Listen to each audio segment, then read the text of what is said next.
through the business stories have been taking place. Quite a lot of events have been happening into the world of entertainment, but business-wise, like in the business perspective, in the local scene and the international scene.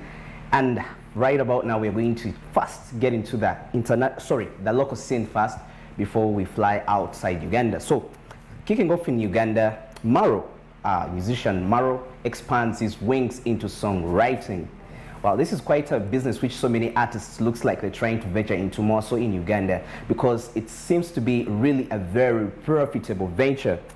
Apas once said Bebe Cool paid him about 10 million Ugandan shillings to write his African Girl song.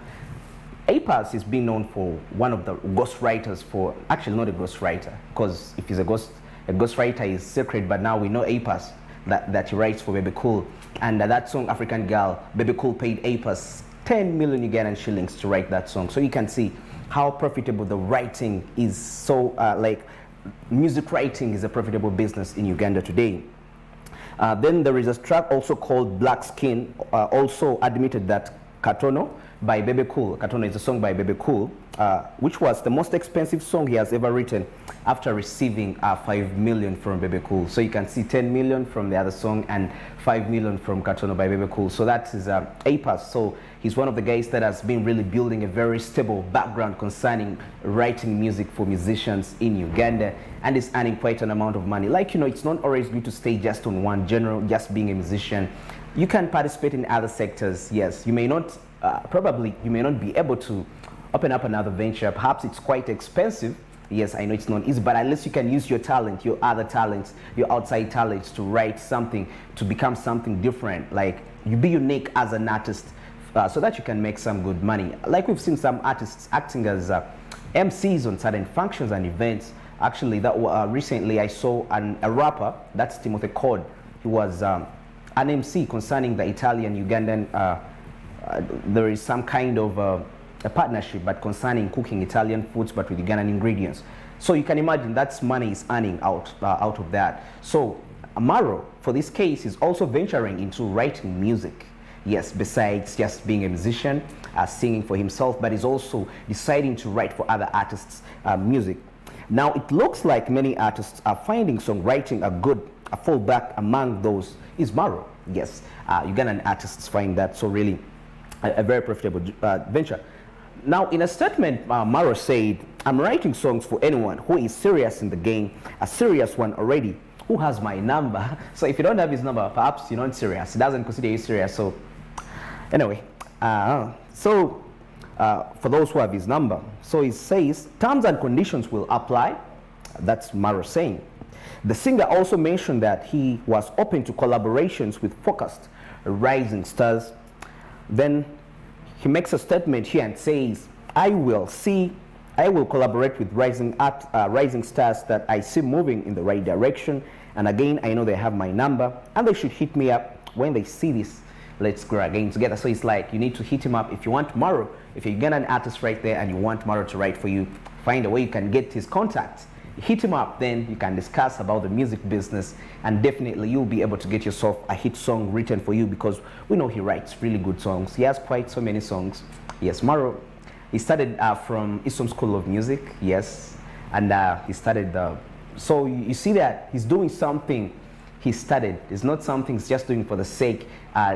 In Luganda they call it Viachia. Just you come and fall for something, yet even you don't have even any experience concerning that matter, and you're just doing it for the sake of trying to do it. So Maro in this case is trying to be a little bit unique.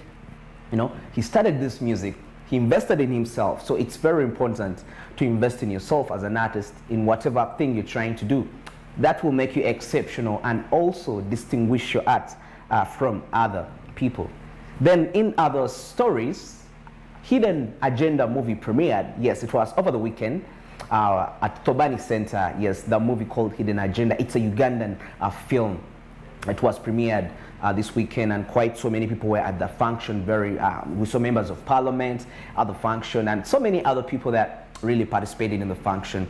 Hidden Agenda is a movie about secrets, like how people in Uganda keep secrets, they hide things in marriage, secrets are job. It's all about that. People are not open enough to other people to ensure that they speak out what they feel. So they always keep into this hiding, into all in everything they do, which is not something really good.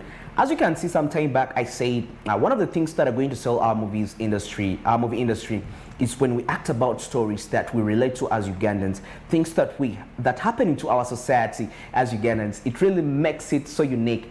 Now, this is so typical of a Ugandan culture about keeping secrets. Yes, I'm not saying it's just only Ugandan, but also other people.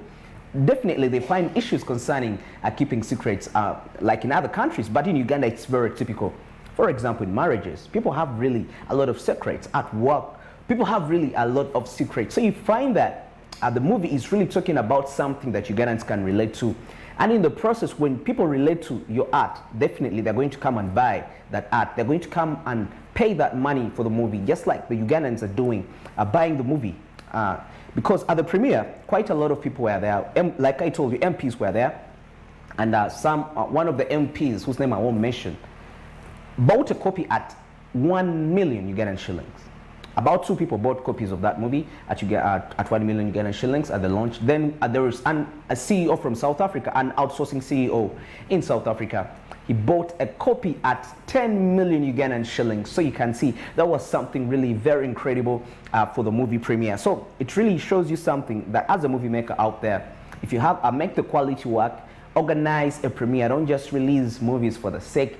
This is something that is so remarkable into the Ugandan filming industry concerning the financial side. Actors were there, the actresses, the people that got engaged into the movie, got some interactions with them. So it was really a pretty good experience. But putting that aside, and as we try to talk about the Ugandan filming industry in general, according to a report here, the Ugandan film industry is termed as Yugahood. Just like in America we have Hollywood, in India we have Bollywood, in Nigeria Nollywood. So Uganda, it's Yugahood. Some people call it China Uganda. Yes, though this is a term which so many people don't really want to hear about, but that's the reality. China Uganda is like how this term they say China Nigeria to just term a Nigerian movie. Okay, China Uganda. And these terms identify the movies acted and produced from Uganda by Ugandans specifically, yes. The industry started way back with movies like Feeling Struggle, produced by Ashraf Semogere. Ashraf Semogere is one of the people that we know that the legendaries. We cannot talk about the Ugandan filming industry and we don't talk about Ashraf Semogere. Yes, we have rising stars right now, but he's a legend. And most of the people that we see currently, this generation of the Ugandans making the movies, they picked a leaf from Ashraf Semogere concerning movie business. Produced by Ashraf Semogere and has been growing steadily since then. Some of the famous Ugandan film producers are Roland Ibanda, George, that's Roland Ibanda George, who produced the movie called On the Other Side, which advocates for justice in a corrupt community.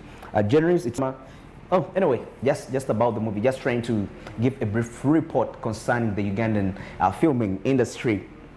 The famous Ugandan movies on top so far include, like we are talking about movies which have really had a lasting mark onto the Ugandan, like they have made really money, movies that have sold across, they have crossed Uganda, they have not only been played in Uganda, but they have also been played in other countries, and really they have made quite an amount of money. The famous movies so far, the legendary movies I'll say in Uganda, there is The Last King of Scotland. It's one of the movies I can't forget about. It really made some good money. It crossed borders and it's a legend. It's a legendary movie as talking about. Who Killed Captain Alex? This was in 2010. It's one of the legendary movies we need to talk about. Yes, we cannot talk about Ugandan filming industry and we leave out these movies that laid the background, that laid a path to the Ugandan filming industry, for the industry to be recognized onto the international scene, and to have a firm stand, a firm foundation as the industry in Uganda. That was Who Killed Captain Alex? That was in 2010. The Ugandan Balabala Sense, that was 2015. And these have been a success due to the effort of the famous actors like Mariam Dagire and Tare Maine, Madina Nalwanga, Ashraf Semogere, and so many other Ugandan actors that have been legendaries. Of course, definitely Mariam Dagire is one of the legendary actors, actresses, that have really left a big mark into the Ugandan filming industry and concerning the Ugandan filming business. So we cannot definitely talk about. So talking about the consumers, who really consumes the Ugandan films which are being made? For example, like The Hidden Agenda, we saw the premiere happening on Saturday. So who are the consumers we expect to come, aftermath. Okay, after the premiere, what people should we expect to buy the movie? Okay, these are people. These people pay to watch the movie. Yes, they go. They do exist, although it's in continuity, different channels. People now watch movies on a variety of platforms. Traditional theatrical release, though currently theaters are not really open yet. Also in our country, Uganda, so it's not really, you cannot say you're going to make a movie and you want to do like a theatrical release. Definitely you may not make other money that you want to make out of that, and you may end up making a loss. So traditionally, the movies were being, people could view the movies under theatrical release, television and online streaming, depending on what was convenient for them. Now we are talking about how Ugandans consume movies. So depending on what's convenient for them, though theatrical release would have been the best option for the Ugandan, because really Ugandan, it's very few to find Ugandans that are going to go onto a streaming platform to watch a movie. It's quite rare, though we have them there, but it's much more easier for them to go out to the theaters to watch those movies. And actually, some of them don't even come to watch that movie really, like specifically, but simply because they just come to meet other friends. So it's more like a happening place where you meet friends. So somehow they can sacrifice that 20,000, that 30,000, and they go to buy the movie. So it's a very good strategy as a movie maker to always organize premieres, launches, theatrical releases. That's when things get back to normal, as we are all praying for. And then people definitely will show up and turn up. Some will just definitely come to watch to see other friends, not really to watch a movie. Yes, just to meet with other friends.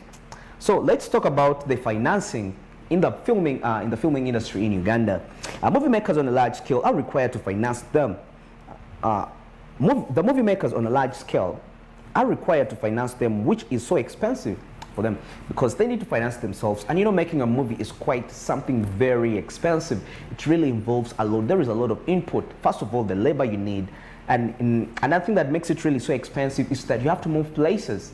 Yes, you have to move places because there are some scenes which can only come out very well when you go to certain places. And remember, you're doing something to sell to the public out there. You're doing something that you want people to consume. So you don't need to just shoot anyhow, just for the sake of completing something. So you see that financing is quite expensive, and you have specific people you need, you have specific places you need. And in the process to get to those places, you have to travel. So you see those are costs that you incur as you're making a movie. So it's a little bit challenging to the Ugandan movie makers. And that's why it really calls for a government intervention in some way to come and support these movie makers to help them make the content that can be standard to the world consumption. Okay, talking about financing, it's expensive, which leads to less input, yes. The biggest reason why the most Ugandan movies don't make it to the top is because the storylines are not good. Yes, the storyline. So you can see the relevance as we need more movie writers, because remember, you're writing something that is going to be consumed by the people out there. So it's really important that you make something that really is so outstanding. You don't make something for the sake of making. So you get a movie writer to make you a very good story. In the process of making that story, you put the story into action. That's when you get the movie director. Yes, actually the role of a director is to give the story life, to get the story from the script and you give it life. For example, most of these movies we watch in other countries, like in the United States of America, the Hollywood movies that are being made there. Yes, some of the scripts actually are just made by normal people. Like some of them are actually novels. You'll be surprised. And in the process, the fact that they are novels, a director goes through the novel, they put it together with a producer, a writer, a writer already, the person who wrote the novel, then the director gives it life. He brings life out of that novel and it becomes something visible. And when it's visible, it makes it much more easy for the people to follow up, and it will enable you, the writer, for people to link with what you wrote because they're seeing it with their eyes, with the visual eyes, and that's going to help you earn much more revenue from your craft.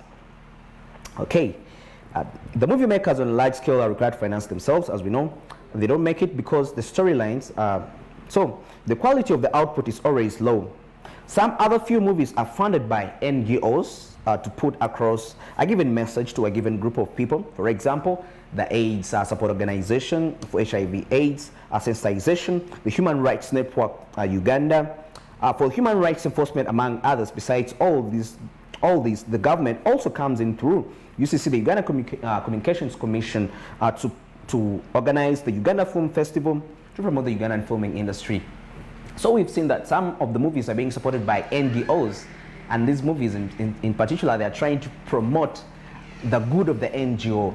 So you can see, that's another aspect to consider as a movie maker out there when you're making a movie in Uganda. Always look at the target group of people that you're looking up to, because when you have them, you're going to support the agencies, the groups, the organizations that support that specific group of people, and that is going to help you get some good funding, and at the end of the day, you're going to earn some good money. So let's look at the challenges the Ugandan filming industry is facing.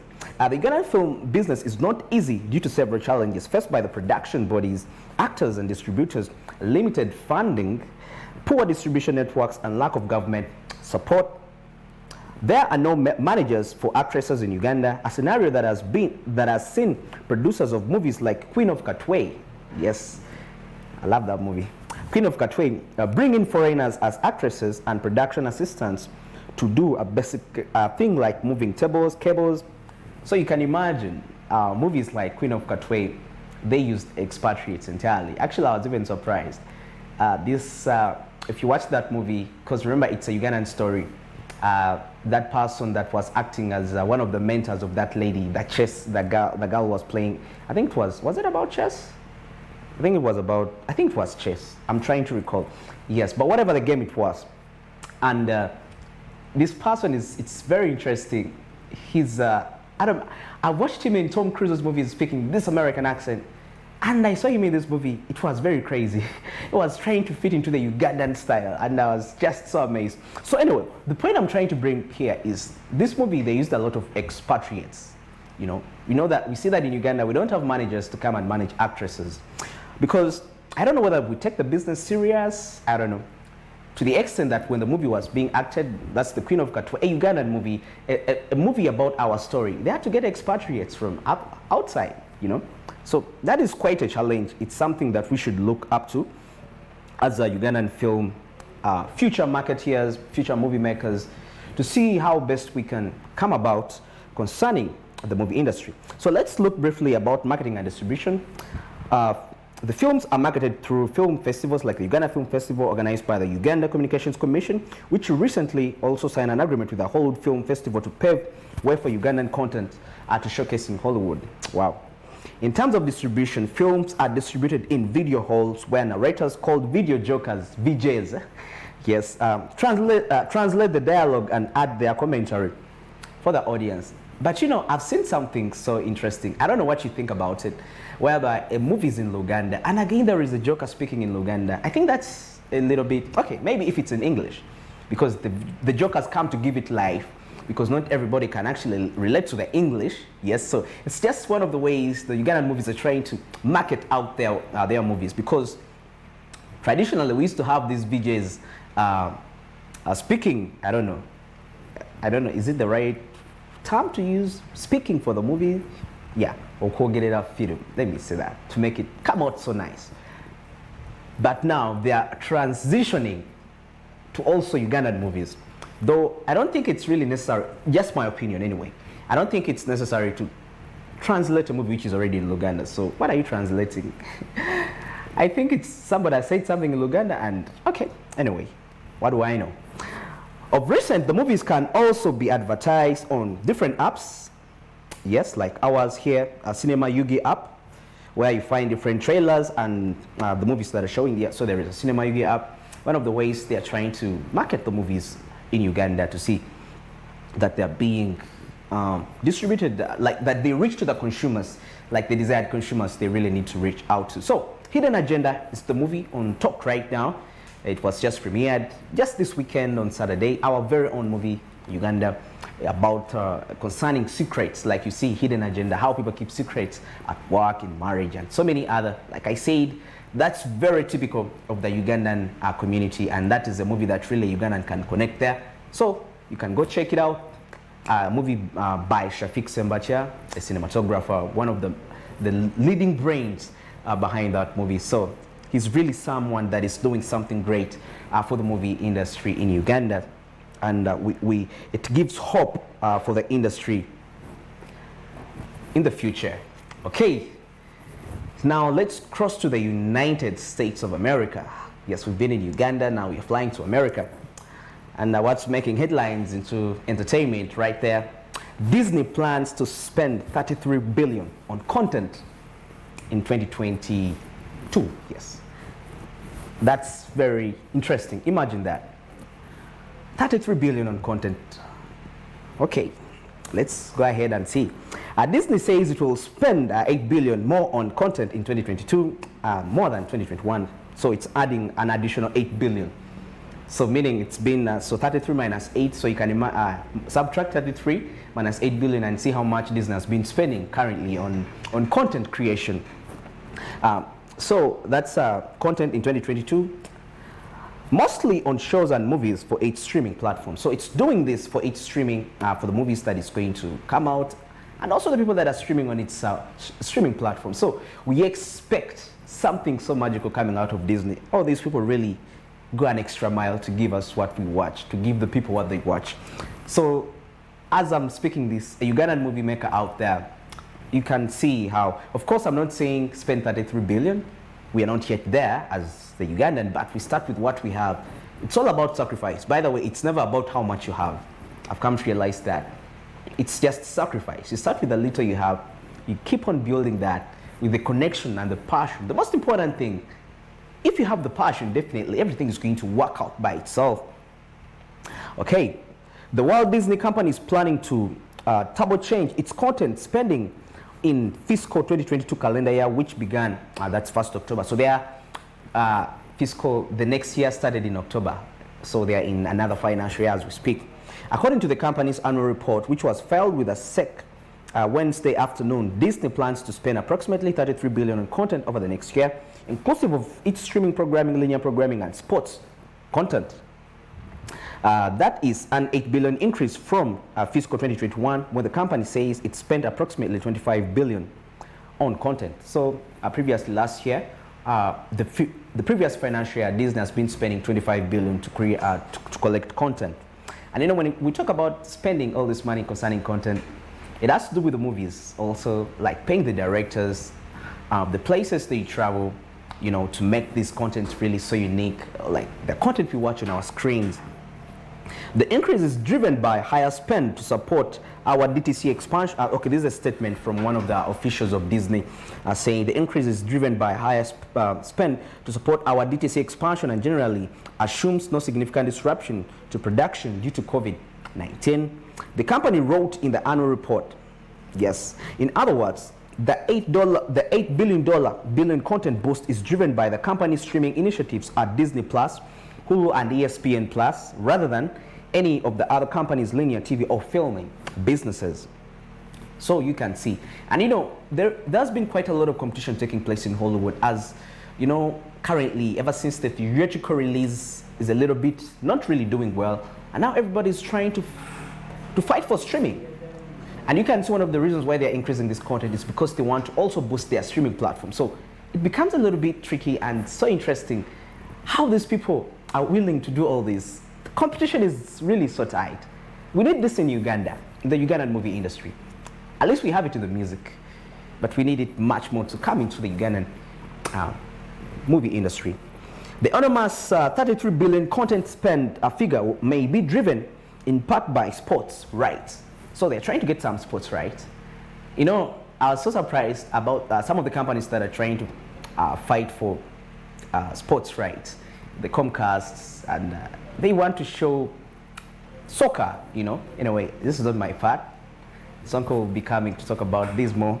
But anyway, you can see that they are trying to diverge their content, whereby they don't want to only depend on the movies, they also want to depend on sports. So it's a battle. So they're trying to diversify. So can I say that sports is the thing that is going to make them gain like more views or what? I don't know. Okay, so sports rights, which are incredibly expensive and locked in long-term contracts, but also underscore just how high the stakes are as entertainment companies go direct to consumer. For comparison, Discovery CEO David Zaslav says when his company merges with Warner Media, they plan to spend $20 billion on content in the first year, while Netflix is spending nearly $14 billion on content this year. So you can see Disney, when Discovery merges with Warner Media, they plan to be spending $20 billion on content. Yes, so $20 billion. Then Netflix spends $14 billion on content a year. You know, okay. To wind up, for the interest of time, Disney also disclosed just how many films and TV shows it plans to release in 2022. Disney Studios division plans to release some 50 titles for theatrical release and on its direct-to-consumer platforms, while its general entertainment division plans to produce or commission 60 unscripted series. Wow, 60 unscripted series. I can't wait. 30 comedy series, 25 drama series, 15 documentaries, then 10 animated series, and 5 made-for-TV movies in the fiscal year that's come 2022. So you can see what's really taking place. There's a lot of competition into the movie industry. Everybody's trying to find a way they can really deliver the best to the public, because even the public is aware when you deliver something that is not nice, definitely they're going to run away from your platform. So it's good as any established house right there that is into the movie, a production house, to understand how competition really is something very key for you if you really want to get to some place, as we can see in Hollywood. Well, that's it for now for the business and entertainment. Sonko is returning to take you through the sports business. Keep it SMB.